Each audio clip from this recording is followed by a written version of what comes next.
Kellie Keener and Lynn Schneider. State your name and your address, please, and you have up to 5 minutes. Kellie Keener, 110004,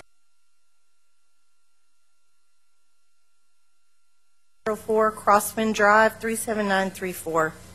Good evening, and thank you for letting me speak to you today. Before I share my thoughts, I wanted to share a little information about myself. I grew up in Knox County and received my degree in elementary education from UT. I spent the next 15 years crisscrossing the country with my husband, who is on active duty in the Air Force. I'm the parent of 3 children who are attending or have graduated from college.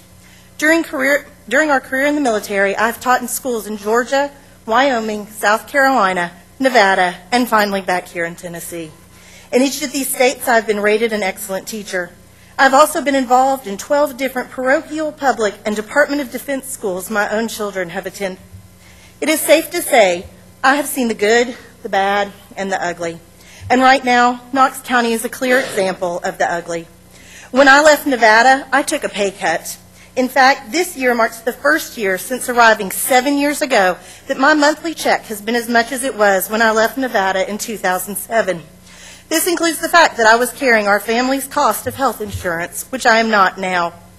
In Nevada, we were compensated for everything from losing our planning time to staying for staff development beyond contract time.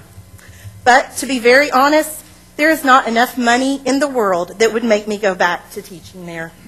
Morale was low, class sizes were big, testing was at all-time high, and those running the show turned a deaf ear to our problems.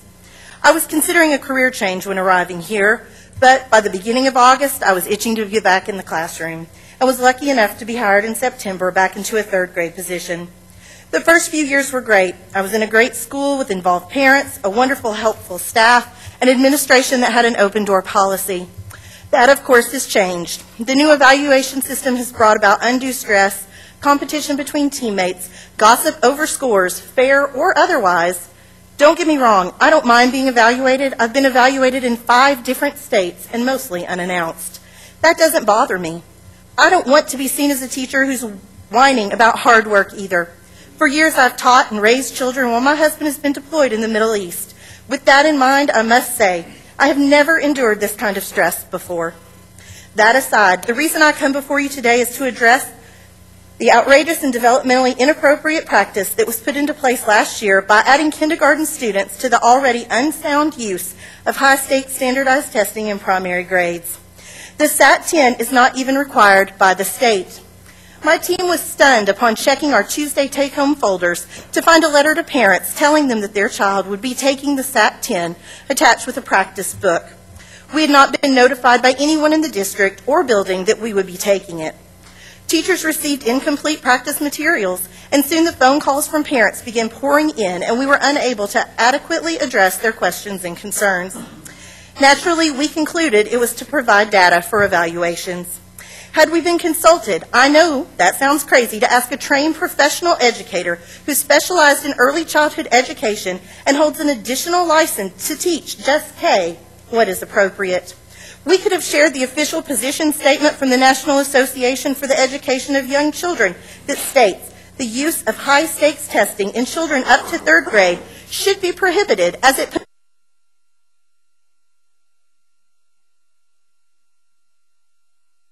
undue stress on students and it is not a true indicator of the students' abilities. Only once, talking and questioning is prohibited.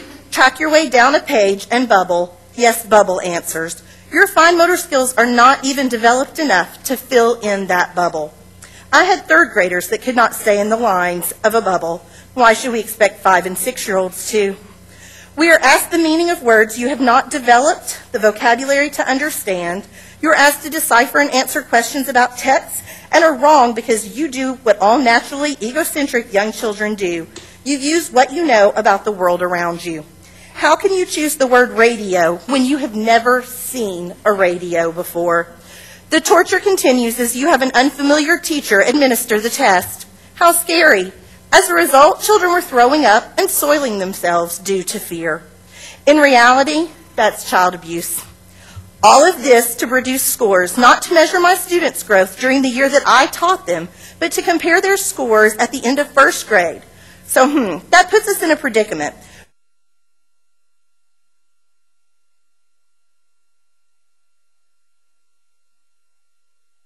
For me to obtain the best score possible for teacher effectiveness and growth, my students really needed to score low so that they can show substantial growth in first grade.